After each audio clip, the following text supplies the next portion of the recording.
ప్రజాదళం గురించి చెప్పేదేముందండి. ఇప్పుడు గడిచిన ఈ 5 సంవత్సరాల నుంచి ఈ జగన్మోహన్ రెడ్డి పరిపాలన పేదవాళ్ళకి పథకాలు ఇస్తానని చెప్పేసి పేదవాళ్ళ నోరు కొట్టి డబ్బు సంపాదించుకున్న జగన్మోహన్ రెడ్డి అంతా అర్థమైపోయిందండి.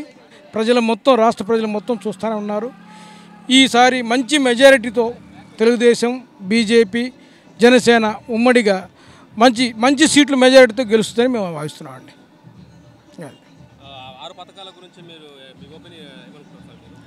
6 పథకాలు బ్రహ్మాండమైన పథకాలు ప్రజలందరికీ రాష్ట్ర ప్రజలందరికీ ఉపయోగపడే పథకాలు.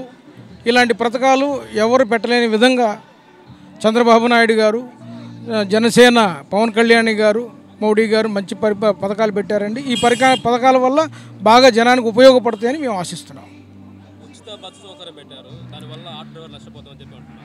ఏం లేదండి, ఆటోలు నష్టపోరండి. మరి ప్రజలకి ఉచిత సదుపాయం ఇస్తేనే కదండి మరి ప్రజలకి మేలు చేసినట్టు. తప్పదండి. ఒక మంచి పని చేసినప్పుడు ఒకటి లాస్ పోవాల్సిందే. సరే, అది వేరే విషయం. కానీ మంచి పథకాలు అంటే పెట్టిన 6 పథకాలు కూడా మంచి పథకాలు. యువకులకు సంబంధించి, ప్రజాగలకు సంబంధించి ఇక్కడికి వచ్చారు కదా, నీ ఒపీనియన్ ఏంటి? నీ ఒపీనియన్ అంటే పార్టీ గెలవాలని మంచి ఎండలో కూడా వచ్చారు. అంతే, గెలవాలని వచ్చాం.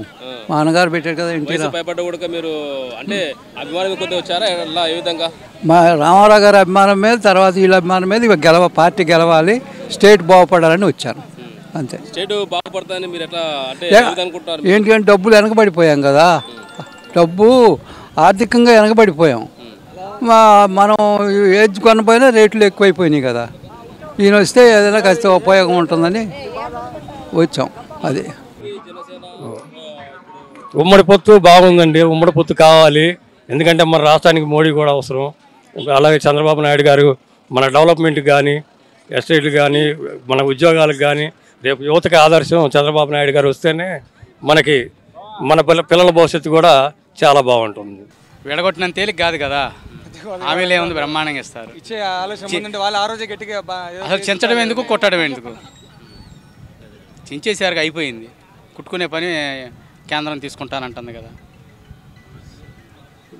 తొలి 5 ఏళ్లలో చూసాంగా రోడ్లు ఎట్లా వచ్చినాయి, ఏమొచ్చినాయి, ఎంత వచ్చినాయి. సిమెంట్ రోడ్లు గ్రామాల్లో ఏ రోజైనా మనం సిమెంట్ రోడ్లు చూసామా? చూడలేదుగా. మరి ఈరోజు గత 5 సంవత్సరాలకు ఏం జరిగింది? ఏమీ లేదుగా. ఏమీ లేదు. అభివృద్ధి అనే పదం కాదు. అసలు సిమెంట్ బస్తా ఓపెన్ చేసింది లేదు. అది బటన్ నొక్కితే అన్ని పనులు అయితే ఏముంది? ఇక అసలు ప్రభుత్వంతో పని ఏముంది? అది ప్రభుత్వం పని చేయాలి, పని చేయించాలి. బటన్ నొక్కడం కోసం అయితే రిజర్వ్ బ్యాంక్ సరిపోద్ది కదా. మీరు ఖచ్చితంగా ఈ 3 కూటమికి సంబంధించి పార్టీ గెలుస్తున్న ఆలోచిస్తున్నారా? 70% ఓటింగ్ వస్తుంది. అది ఏపీ నుంచి ఎటువంటి సమస్య లేదు. ఎదురు చూస్తున్నారు. ఇక్కడ మీరు లోకలేనండి? లోకలే, స్థానికమే. చిలకలూరుపేటలో ఇక్కడ ఉన్న నిలబడ్డ అభ్యర్థి మెజార్టీతో గెలుస్తారా ఆలోచిస్తున్నారా మీరు? 30 నుంచి 40 వేలు మెజార్టీ వస్తుంది ఖచ్చితంగా. ఏమిటో అది. నేను చిలకలూరుపేట నుంచి. లోకలే. పత్తిపాటి పుల్లారావు. ఈసారి వస్తాడు, ఖచ్చితంగా వస్తాడు. ఇక్కడ మీకు అంటే మీ సంబంధించి కాంట్రాక్ట్ సంబంధించి ఇక్కడ జనాభా సంబంధించి అన్ని ఓట్లు ఆయనకే పడతాయి అనుకుంటున్నారు? 90% ఆయనకే పడతాయి. 90%. ఎందుకంటే 5 సంవత్సరాల పేటలో చేసింది ఏమీ లేదు. చిలకలూరుపేటకి ఏమీ చేయలే. అందుకని 90% ఆయనకే పడతాయి. డబ్బులు ఇస్తే పని ఉండదు లేబర్కి పని ఎక్కడ ఉంది? డబ్బులు ఇస్తున్నావు, అందరికీ లేదు. సగం మందికి వస్తున్నాయి, సగం మందికి రావట్లేదు. మరి పనులు పని చేసుకుంటే డైలీ సాయంత్రానికి ఇల్లు జరిగేది. ఇప్పుడు టీడీపీ తరఫున సంబంధించి ఇప్పుడు 6 పథకాల గురించి చెప్పారు. మీకు దానిలో అంటే ప్రతి ఒక్కటి వర్కౌట్ అవుతుంది, చేస్తారని ఆలోచన చేస్తారు. ఈసారి చంద్రబాబు గారు చేస్తారు. ఈసారి చేస్తారు. బస్సు వల్ల మేము ఆటో డ్రైవర్ల రోడ్లు పడాల్సింది అంటున్నాం.